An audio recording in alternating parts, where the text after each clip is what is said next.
ನಮಸ್ಕಾರ ಸ್ನೇಹಿತರೆ, ಕರ್ನಾಟಕ ಸರ್ಕಾರ ಕಾಲೇಜು ಮತ್ತು ತಾಂತ್ರಿಕ ಶಿಕ್ಷಣ ಇಲಾಖೆಯ ವಿಜಯೋಭವ ಯೂಟ್ಯೂಬ್ ಚಾನಲ್ಗೆ ಸ್ವಾಗತ. ಸ್ನೇಹಿತರೆ, ನಾವು ಇತ್ತೀಚೆಗೆ ಈ ಡ್ರಗ್ ಮಾಫಿಯಾ ಸುದ್ದಿ ತುಂಬ ಪ್ರಚಲಿತ ಸುದ್ದಿ.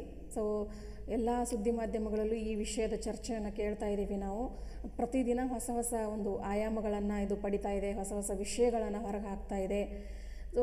ಈ ಒಂದು ಸುದ್ದಿ, ಡ್ರಗ್ ಮಾಫಿಯಾ ಸುದ್ದಿ ಜೊತೆಗೆ ಮುಖ್ಯವಾಗಿ ಈ 3 ಇಂಟೆಲಿಜೆಂಟ್ ಏಜೆನ್ಸಿಗಳ ಹೆಸರುಗಳನ್ನು ಕೂಡ ನಾವು ಕೇಳ್ತಾ ಇದ್ದೇವೆ.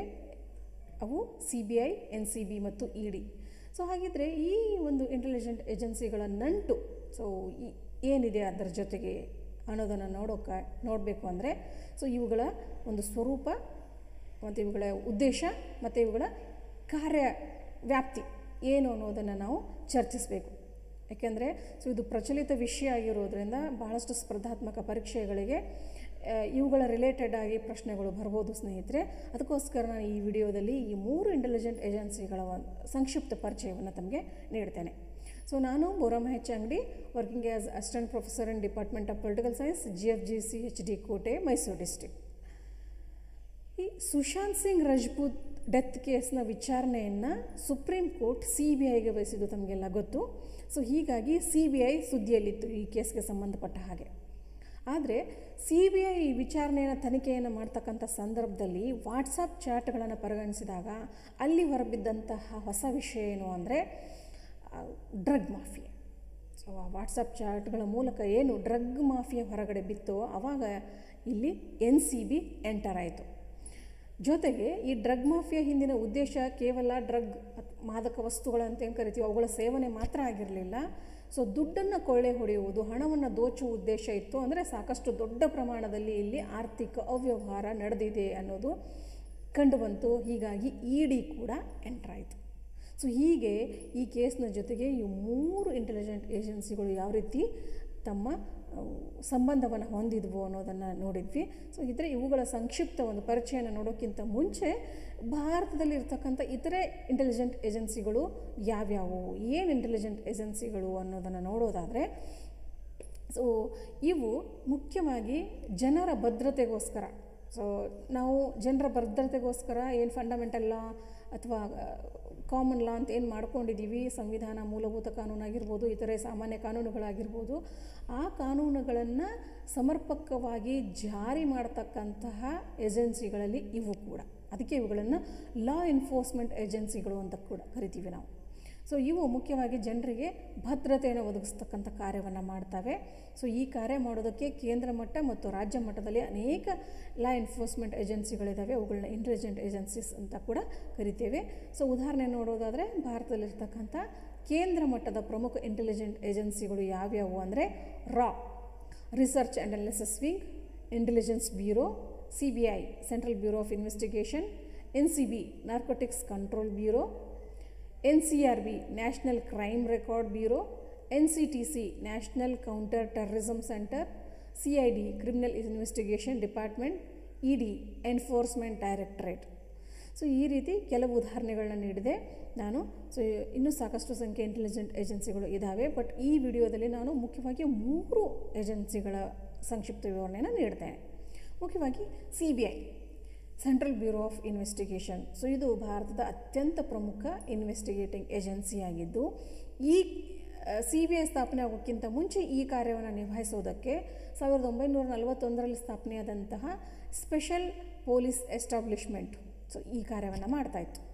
ಸಂತಾನಂ ಕಮಿಟಿಯ ಒಂದು ಶಿಫಾರಸಿನ ಮೇರೆಗೆ ಏಪ್ರಿಲ್ 1, 1963ರಲ್ಲಿ CBI ಎಸ್ಟಾಬ್ಲಿಷ್ ಆಯಿತು, ಸ್ಥಾಪಿಸಲ್ಪಡ್ತು. ಇದರ ಫೌಂಡರ್ ಡೈರೆಕ್ಟರ್ ಆಗಿ ಶ್ರೀ DP ಕೊಹ್ಲಿ ಅವರು 1963ರಿಂದ 1968ರವರೆಗೂ ಕಾರ್ಯವನ್ನು ನಿರ್ವಹಿಸ್ತಾರೆ. ಇದರ ಒಂದು ಹೆಡ್ ಕ್ವಾರ್ಟರ್ ದೆಹಲಿಯಲ್ಲಿದ್ದು, ಇದು ಆರಂಭದಲ್ಲಿ ಮಿನಿಸ್ಟ್ರಿ ಆಫ್ ಹೋಮ್ ಅಫೇರ್ಸ್ನ ಅಡಿಯಲ್ಲಿ ಕಾರ್ಯವನ್ನು ನಿರ್ವಹಿಸ್ತಾ ಇತ್ತು. ಬಟ್ ಪ್ರಸ್ತುತ ministry of personal public grievances and pensions ಈ ಒಂದು ಮಂತ್ರಾಲಯದ ಅಡಿ ಕಾರ್ಯವನ್ನು ನಿರ್ವಹಿಸ್ತಾ ಇದೆ. ಪ್ರಸ್ತುತ ಇದರ ಡೈರೆಕ್ಟರ್ ಯಾರಿದ್ದಾರೆ ಅಂದರೆ ಶ್ರೀಯುತ ರಿಷಿ ಕುಮಾರ್ ಶುಕ್ಲಾ. ಇದು ಮುಖ್ಯವಾಗಿ ತನ್ನ ಕಾರ್ಯಗಳನ್ನು ನಿಭಾಯಿಸುವುದಕ್ಕೆ 3 ಪ್ರತ್ಯೇಕ ವಿಭಾಗಗಳನ್ನು ಹೊಂದಿದೆ. ಯಾವ್ಯಾವು ಅಂದರೆ ಎಕನಾಮಿಕ್ ಅಫೆನ್ಸಸ್ ಡಿವಿಷನ್, ಆರ್ಥಿಕ ಅಪರಾಧಗಳಿಗೆ ಸಂಬಂಧಪಟ್ಟಂಥ ವಿಭಾಗ.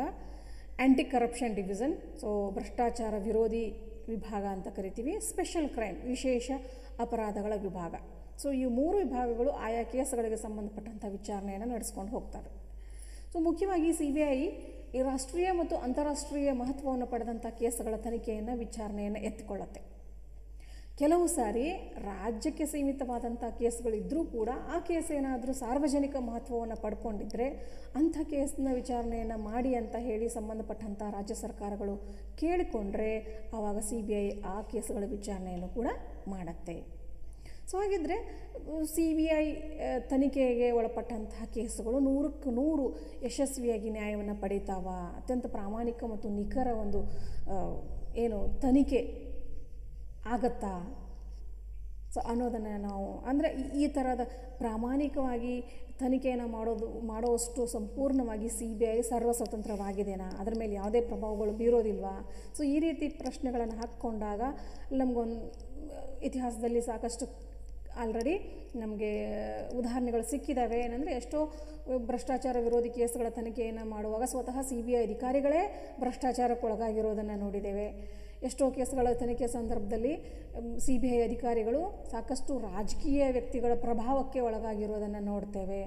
ಸೊ ಮುಖ್ಯವಾಗಿ ಈ ವಿಷಯವನ್ನು ಈ Vineet Narain versus union of India ಕೇಸ್ನಲ್ಲಿ ಚರ್ಚಿಸಲಾಯಿತು. So this case was related to hawala scam, hawala ಹಗರಣಕ್ಕೆ ಸಂಬಂಧಪಟ್ಟಂಥ ಕೇಸ್ ಇದಾಗಿತ್ತು. ಈ ಕೇಸ್ನಲ್ಲಿ ಮುಖ್ಯ ಇಶ್ಯೂ ಏನಾಗಿತ್ತು ಅಂದರೆ no investigation was done against government's extremely influential people. ಸರ್ಕಾರದ ಪ್ರಭಾವಕ್ಕೆ ಒಳಗಾದಂಥ ಜನರ ವಿರುದ್ಧ ಯಾವುದೇ ಇನ್ವೆಸ್ಟಿಗೇಷನ್ ನಡೀಲಿಲ್ಲ ಅನ್ನೋದೇ ಇಲ್ಲಿ ಇಶ್ಯೂ ಆಗಿತ್ತು. ಸೊ ಈ ಇಶ್ಯೂವನ್ನು ಪರಿಶೀಲನೆ ಮಾಡಿ Supreme Court stated that CBI has failed on its responsibility to investigate allegations of public corruption.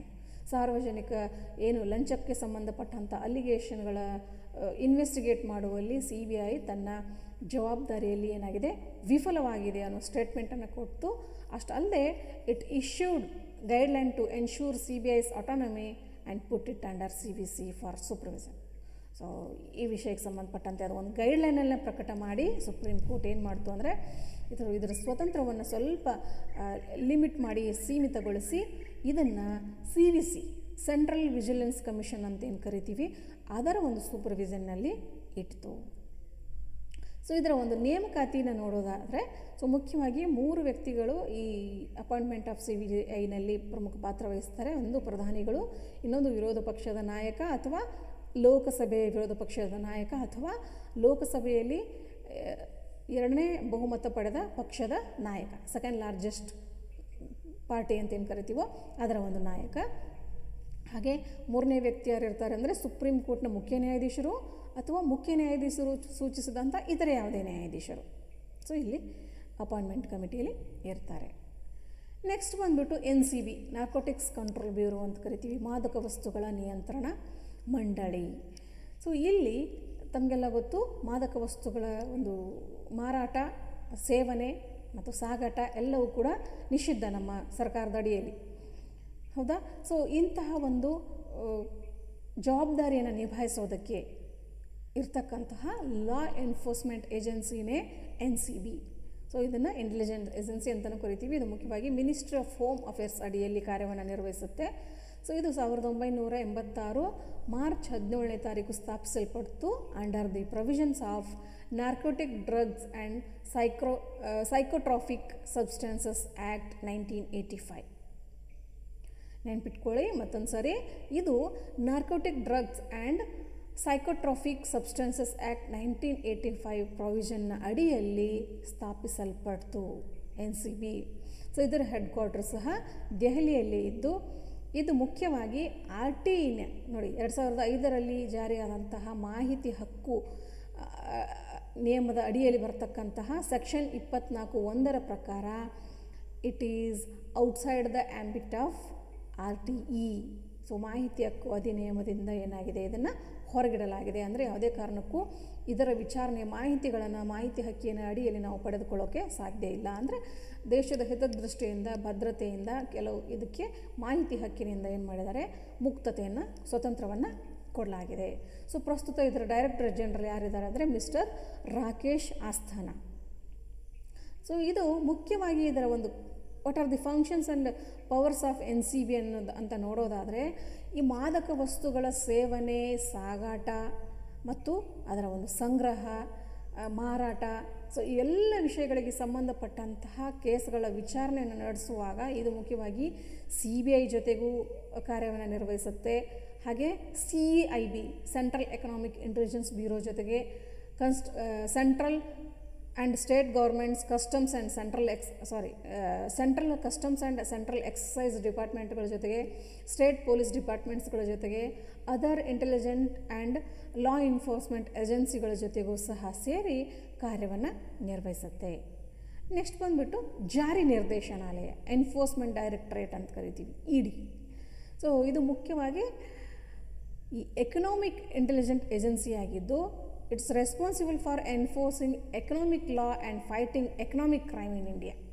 ಇದು ಮುಖ್ಯವಾಗಿ ಆರ್ಥಿಕ ಗುಪ್ತಚರ ಸಂಸ್ಥೆಯಾಗಿದ್ದು, ಆರ್ಥಿಕ ಕಾನೂನುಗಳನ್ನು ಜಾರಿಗೊಳಿಸ್ತಕ್ಕಂಥ ಜವಾಬ್ದಾರಿ ಹೊಂದಿದೆ ಮತ್ತು ಭಾರತದಲ್ಲಿ ಆರ್ಥಿಕ ಅಪರಾಧಗಳ ವಿರುದ್ಧ ಹೋರಾಡಿ ಆರ್ಥಿಕ ಅಪರಾಧಗಳನ್ನು ತಡೆಯುವ ಉದ್ದೇಶವನ್ನು ಮುಖ್ಯವಾಗಿ ಹೊಂದಿದೆ. ಸೊ ಇದು 1956 ಮೇ 1 ಸ್ಥಾಪನೆ ಆಯಿತು. ಇದರ ಒಂದು ಮುಖ್ಯ ಕೇಂದ್ರ ಕಚೇರಿ ಕೂಡ ದೆಹಲಿಯಲ್ಲಿದ್ದು, ಸೊ ಇದರ ಒಂದು ಅಧಿಕಾರ ವ್ಯಾಪ್ತಿ ಅಂತ ಏನು ಕರಿತೀವಿ, ಸ್ಪೆಷಲಿಸ್ಟ್ ಜ್ಯೂಸ್ಡಿಕ್ಷನ್ ಬಂದ್ಬಿಟ್ಟು ಆ್ಯಂಟಿ ಕರಪ್ಷನ್, ಭ್ರಷ್ಟಾಚಾರ ವಿರುದ್ಧ ಕಾನೂನು ವ್ಯಾಪ್ತಿಯನ್ನು ಹೊಂದಿದೆ. So it is the part of department of revenue, ministry of finance. ನೋಡಿ ಇಲ್ಲಿ ಗಮನ ಇಟ್ಟು ನೋಡಿ ಸ್ನೇಹಿತರೆ, ಇಲ್ಲಿ ಇದು ಯಾವ ಡಿಪಾರ್ಟ್ಮೆಂಟ್ ಅಡಿಯಲ್ಲಿ ಬರುತ್ತೆ ಅಂದರೆ ಡಿಪಾರ್ಟ್ಮೆಂಟ್ ಆಫ್ ರೆವಿನ್ಯೂ. ಸೊ ಆ ಡಿಪಾರ್ಟ್ಮೆಂಟ್ ಇರೋದು ಮಿನಿಸ್ಟ್ರಿ ಆಫ್ ಫೈನಾನ್ಸ್. ಸೊ ಎರಡರ ಒಂದು ಸ್ಪಷ್ಟತೆ ತಮಗಿರಲಿ. It is under the department of revenue which is inside the ministry of finance. So ಹಣಕಾಸು ಸಚಿವಾಲಯದಲ್ಲಿರ್ತಕ್ಕಂಥ ಕಂದಾಯ ಇಲಾಖೆಯ ಭಾಗವಾಗಿ ED ಕಾರ್ಯನಿರ್ವಹಿಸುತ್ತೆ. ಸೊ ಇದು ಮುಖ್ಯವಾಗಿ ಇದರ ಉದ್ದೇಶಗಳು ಬಂದುಬಿಟ್ಟು 2 ಪ್ರಮುಖ ಕೀ ಆ್ಯಕ್ಟ್ಸ್ ಅಂತ ಏನು ಕರಿತೀವಿ ನಾವು, ಮೂಲಭೂತ ಕಾಯ್ದೆಗಳನ್ನು ಜಾರಿಗೆ ತರತಕ್ಕಂತಹ ಒಂದು ಉದ್ದೇಶ. ಒಂದು FEMA, the foreign exchange management act 1999. So ವಿದೇಶಿ ವಿನಿಮಯ ನಿರ್ವಹಣಾ ಕಾಯ್ದೆ 1999. ಅಂದರೆ ಈ ವಿದೇಶಿ ವಿನಿಮಯ ನಿರ್ವಹಣೆಯ ಸಂದರ್ಭದಲ್ಲಿ ಯಾವುದೇ ಹಣಕಾಸಿನ ಅವ್ಯವಹಾರಗಳು ಆಗದೇ ಇರೋ ಥರ ತಡೆಯೋದು, ಒಂದು ವೇಳೆ ಆಗಿದ್ದರೆ ಅಂಥ ಕೇಸ್ಗಳ ವಿಚಾರಣೆಯನ್ನು ನಡೆಸಿ ದಂಡವನ್ನು ವಿಧಿಸುವ ಜವಾಬ್ದಾರಿಯನ್ನು ಇದು ಮಾಡುತ್ತೆ.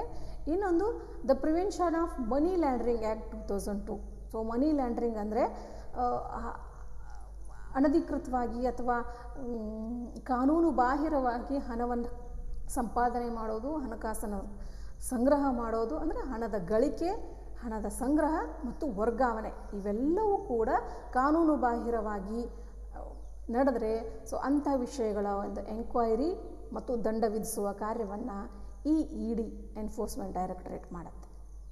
ಸೊ ಮುಖ್ಯವಾಗಿ ಇದು ಎಲ್ಲೆಲ್ಲಿ ಆರ್ಥಿಕ ಅವ್ಯವಹಾರಗಳು ನಡೀತಾವೋ ಅಲ್ಲೆಲ್ಲ ಎಂಟ್ರಿಯಾಗಿ ತನ್ನ ಜವಾಬ್ದಾರಿ ನಿರ್ವಹಿಸುವುದರ ಮೂಲಕ ರಾಷ್ಟ್ರದಲ್ಲಿ ಆರ್ಥಿಕ ಅಪರಾಧಗಳ ಒಂದು ಸಂಖ್ಯೆಯನ್ನು ಕಡಿಮೆ ಮಾಡುವ ಉದ್ದೇಶವನ್ನು ಹೊಂದಿದೆ. ಸೊ ಇಷ್ಟು ಮಾಹಿತಿಯನ್ನು ಈ 3 ಇಂಟೆಲಿಜೆಂಟ್ ಏಜೆನ್ಸಿಗಳ ಬಗ್ಗೆ ನೀಡಿದ್ದೀನಿ ಸ್ನೇಹಿತರೆ. ಸೊ ತಮಗೇನಾದರೂ ಈ ವಿಷಯಗಳ ಬಗ್ಗೆ ಡೌಟ್ಗಳಿದ್ದರೆ ದಯವಿಟ್ಟು ಕಾಮೆಂಟ್ ಬಾಕ್ಸ್ನಲ್ಲಿ ನಿಮ್ಮ ಡೌಟ್ಗಳನ್ನ ಹಾಕಿ. Definitely I will attend it. Okay, thank you, ಧನ್ಯವಾದಗಳು.